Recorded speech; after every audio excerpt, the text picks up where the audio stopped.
V. I. Lenin. A regrettable deviation from the principles of democracy. Written May 10, 1917. Published May 25, 1917 in Pravda number 55. Published according to the newspaper text. Source: Lenin Collected Works, Progress Publishers, 1964, Moscow, Volume 24, pages 385–387.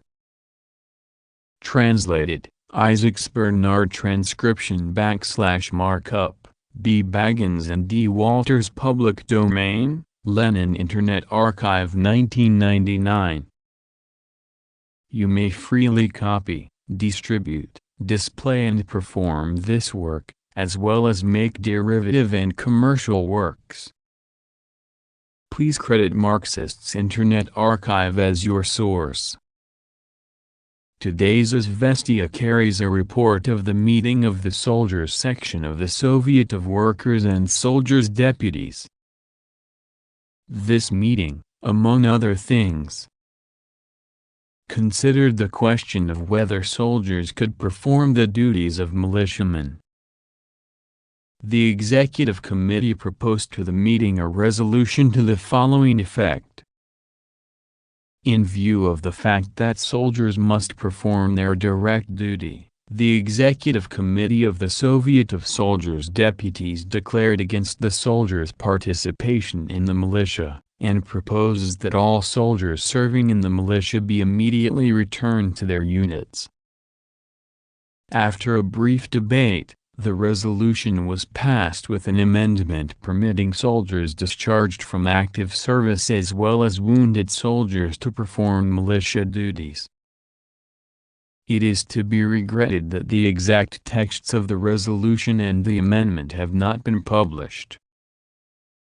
More regrettable still is the fact that the Executive Committee proposed and the meeting adopted a resolution which is a complete abandonment of the fundamental principles of democracy. There is hardly a democratic party in Russia that does not include in its program a demand for the universal arming of the people as a substitute for the standing army. There is hardly a socialist revolutionary or Menshevik social democrat who would dare oppose such a demand.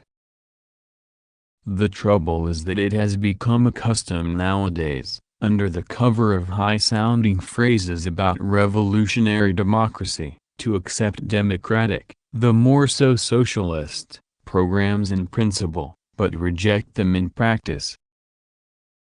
To oppose the participation of soldiers in the militia on the ground that soldiers must perform their direct duty is to forget completely the principles of democracy and involuntarily, unconsciously, perhaps, to adopt the idea of a standing army. The soldier is a professional, his direct duty is not social service at all, such is the point of view of those who are for a standing army. It is not a democratic point of view. It is the point of view of the Napoleons. It is the point of view of old supporters of the old regime and the capitalists, who dream of an easy transition backward, from a republic to a constitutional monarchy. A Democrat is opposed to such a view on principle. Soldiers' participation in the militia amounts to breaking down the wall that separates the army from the people.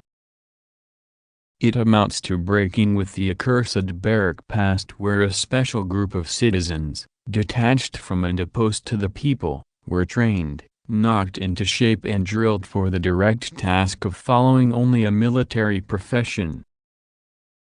Soldiers' participation in the militia is a cardinal issue involving the re-education of the soldiers into militiamen citizens, the re-education of the population into public-spirited armed citizens.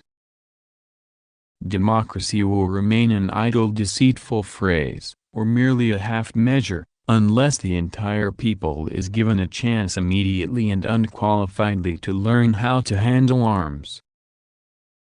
Without the systematic, regular, and widespread participation of the soldiers in the militia, this will be impossible. The objection may be raised that soldiers should not be deflected from their direct duties. No one said they should.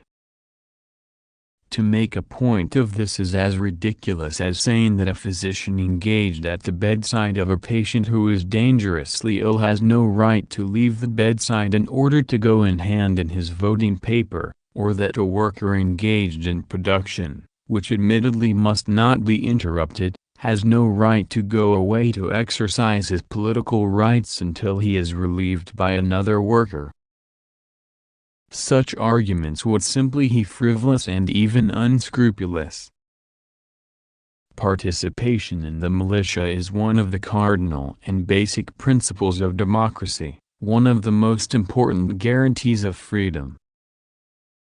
We might add, parenthetically, that there is no better way of enhancing the purely military strength and capacity of the army than by substituting the universal arming of the people for the standing army, and by using the soldiers to instruct the people. This method has always been used and always will be used in every truly revolutionary war, the immediate, unqualified, universal organization of a people's militia and the widest participation of soldiers in that militia are in the vital interests of the workers, peasants, and soldiers, that is to say, the vast majority of the population, a majority that is not interested in safeguarding the profits of the landowners and the capitalists.